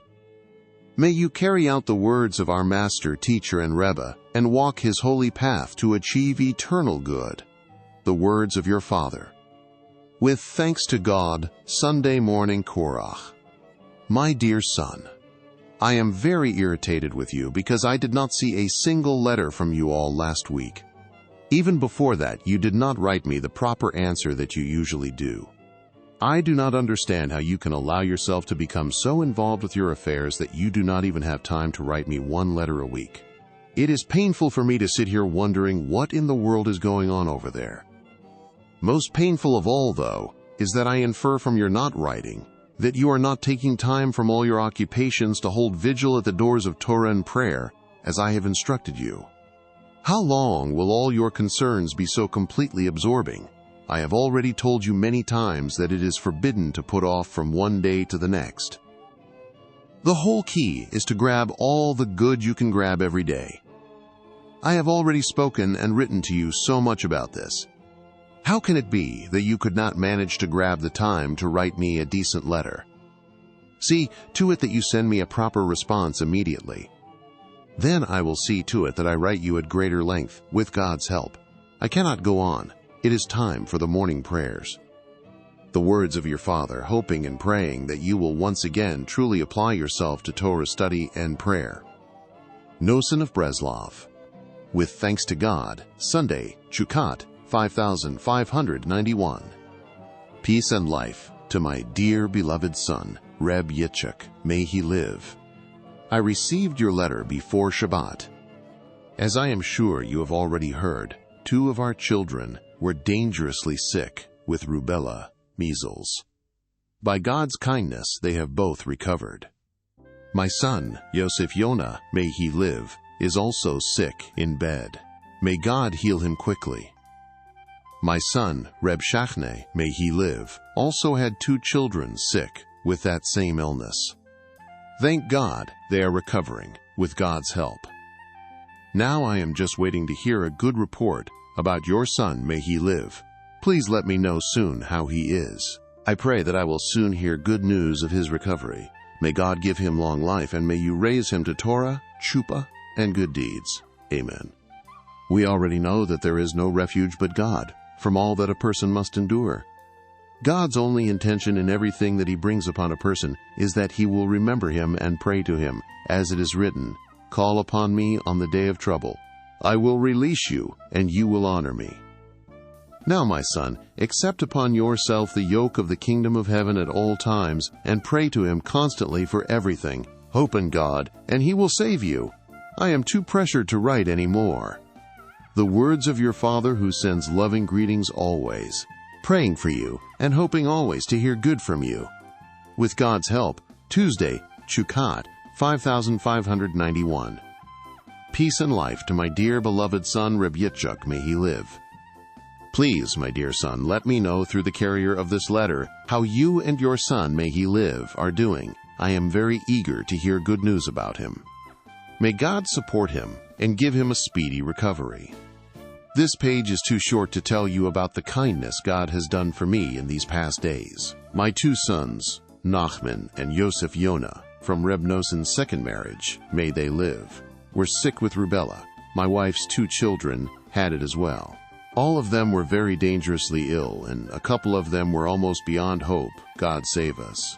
But God, with his great miracles and enormous kindness, cured them all.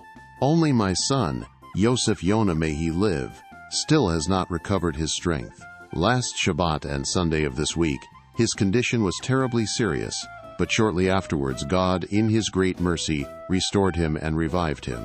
And it was all totally without drugs, medical treatments, or other stratagems, which, as you know, is our custom. May God soon grant him complete recovery. Now I am just waiting for a good report about your son, may he live. Please let me know immediately. Beyond this, I can write nothing. Please, my son, be strong and keep yourself happy any way you can. Remember the amazing kindness that God has done with us by leaving us in the world and keeping us alive with the well springs of salvation. May he continue to shed his kindness upon us and never forsake or abandon us. The words of your Father who sends loving greetings always, praying for you and waiting for your speedy salvation. With God's help, Wednesday, 18 Tammuz, 5591. My dear beloved son, I am amazed that I have not seen a letter from you for close to a week now, and especially that your brother-in-law, who is delivering this letter, did not bring me one. See to it that you send me a good report about yourself immediately, and about Reb Shimshon as well. What do you think about my visiting you? God will do what is good. I still don't know yet when I will go or what my route will be. I am relying on God alone for everything.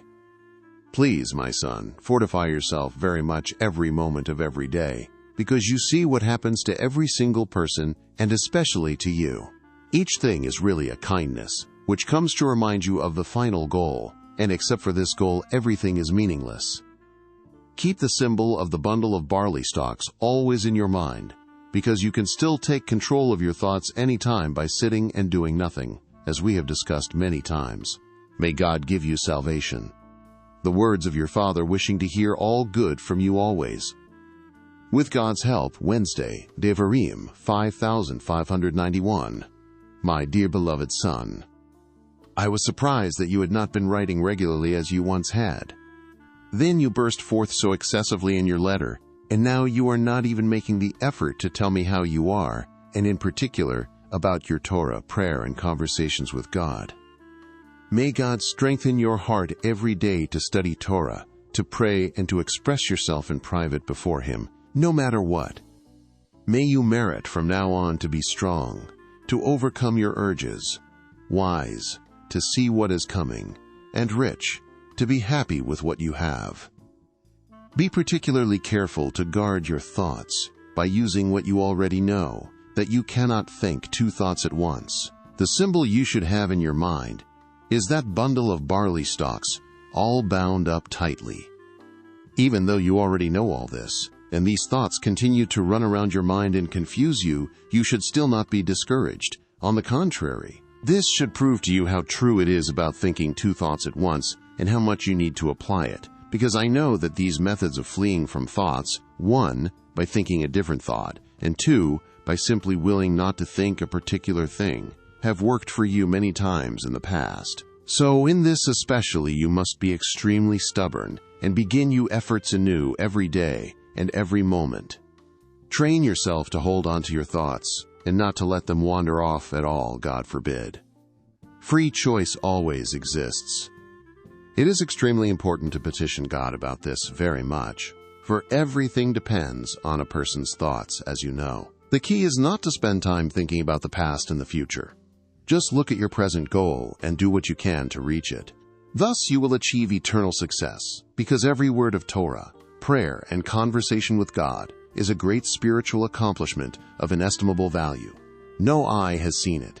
Fulfill at all times. Repent one day before your death, as you heard explained in the Rebbe's holy name. You should know, my dear son, that I intend to begin my journey, God willing, this coming Wednesday, right after Tisha B'Av.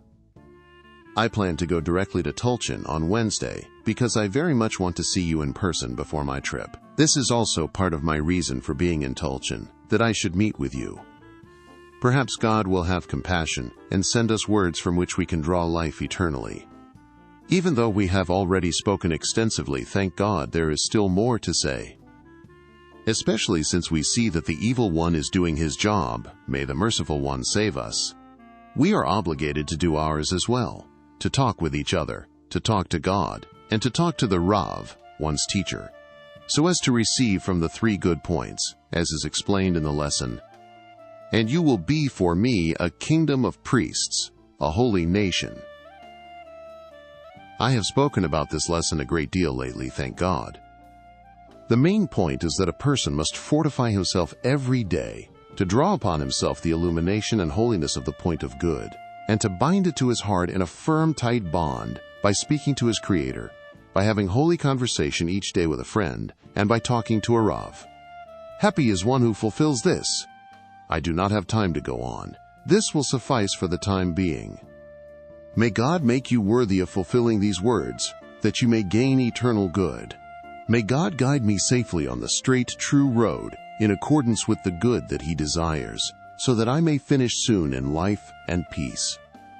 With God's help, Thursday, Ikev 5591. My dear beloved son, I just received your letter and I was truly delighted. I plan to leave today, with God's help. See to it that you send 1.5 rubles to my house, for they need it very much. And also send the money that you get from him, Reb Shimshon, for the building, so that those who are going from here to Uman for Erev Rosh Chodesh Elul can bring it to me then. I am much in need of the money for the building in Uman, and, to me, every single coin is worth 1,000 times its value. His pledge has given me the confidence to initiate a project like this, which, as you can imagine, is grievously difficult to start. So please implore Reb Shimshon to keep his promise and send me the 5 rubles for the building immediately. Thus he will merit a share in the project's beginning, the most important part of all. Each hour that he sends it sooner will be considered a separate charity. Beyond this you should not push him, because I have no doubt that he will do as he promised and fulfill my request at once. May God repay him, and may his reward be full. May he be able to see children and grandchildren occupied in Torah study and commandments. Reb Shimshon was childless for many years at that time. He subsequently had 4 children. What joy I had from your letter, because I saw your tremendous desire for Torah and devotion. May your heart continue in its longing that you may gain eternal good. I do not have time to write any more because I just hired a coach to travel today. May God guide me on the straight, true road. The words of your Father, hoping to rejoice over you eternally. With God's help, Sunday, Ki Taitse, 5591, Breslov. I arrived home safely last Friday, Erev Shabbat. I received your letter in Uman, and I was delighted. Let me know too about Reb Mordechai and his student Reb Yaakov. What is Reb Yaakov doing? Is he continuing so simply and sincerely to wait vigilantly at the doors of truth and to draw near to men of truth?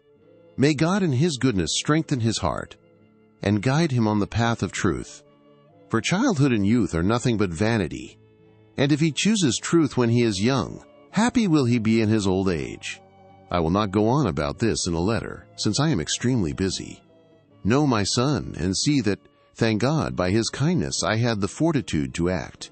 I have already bought the wood for the building's foundation, and it has been brought to the site, and there was not the slightest complaint. To the contrary, many of the neighbors came out and gave the customary blessing that we should be worthy of finishing the construction of this holy place and so on. Come and see the great things God has done, and remember them well. We are still in need, though, of much salvation and mercy, if we are to start and finish the project soon. I came home because the person selling the property was not around, but I am ready to go back to Uman any day now, and to stay there until after Rosh Hashanah, in order to lay the foundation. May God in His mercy help us for the sake of His great name. From all this, it should be clear to you how very much you have to entreat and press Reb Shimshon to send the sum which he promised at once, and not to delay. He will understand for himself what great merit he will have when he has a share in the foundation of a holy, awesome building such as this. The greater his share, the greater his eternal reward. Through this he may also gain the lasting edifice of children and grandchildren. May God in His mercy bestow them upon him quickly. He should also be sure to fulfill his pledge to be in Uman soon, for, as he knows in his heart, he has no better assurance than that. The truth is that I should have written him at length about this, and reminded him of the blessing of his youth, and how much he used to love and desire truth, but you understand yourself how busy I am. There will be time, though, God willing. You will be receiving a long letter from Reb Aharon, the son of Reb Shmuel of Teplik, Reb Mordechai's brother, and you should give it to Reb Mordechai.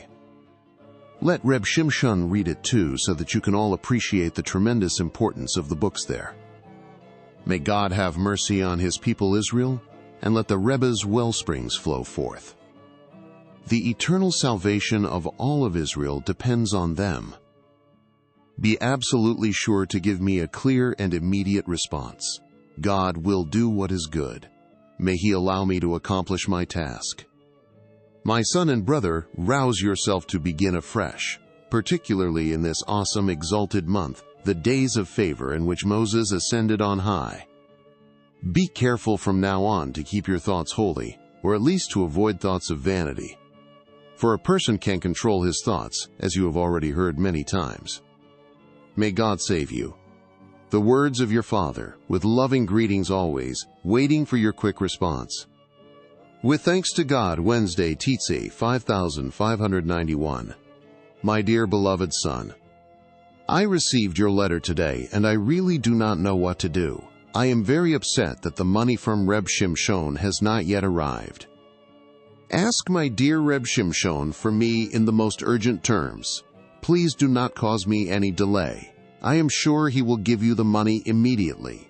You should then send it here. May God help you come here speedily several days before Rosh Hashanah, as you wrote that you would. Try to encourage Reb Shimshon to come to Uman this month, as he said he would, and God will give him material and spiritual success. Also encourage my sister's son, my dear Reb Isaac, to bring Rosh Hashanah money with him to give me for the building, for he too most certainly needs to have a share in the beginning of so holy an edifice. Reb Mordechai should also donate a small sum, so that at least he will have some share in the building. They should in no way exempt themselves. There is no excuse. You all need to have a large share both in the start and the completion of this awesome building. May God save you. So I am setting off without money, and I have no idea what I am going to do. May God have mercy on me and help me start this and finish it. There is no limit to God's ability to grant help, and I have no one to lean on but Him. May God write and seal you and us for a good year. The words of your father, who is extremely busy and writing hurriedly, waiting for your answer in Uman. With thanks to God, Friday, Erev Shabbat 5591. To my beloved son, Reb Yitzchak, may his light shine. I received your letter just now, and I haven't the time to give it a proper response. May God stir your heart and awaken you on the great and awesome day which comes upon us once a year. May you take upon yourself from now on to be born completely anew each and every day. Do not let even one day pass without hitbo dadat. Think about your true purpose every day and grab much Torah and prayer and many good deeds. All that you can grab, embezzle, and steal from this useless world of vanity, this vanishing cloud, etc. Remember well that all our days are nothing, but that in them each person, at whatever level, can snatch eternal life. I do not have time to continue right now. The words of your father, sending loving greetings and praying on your behalf.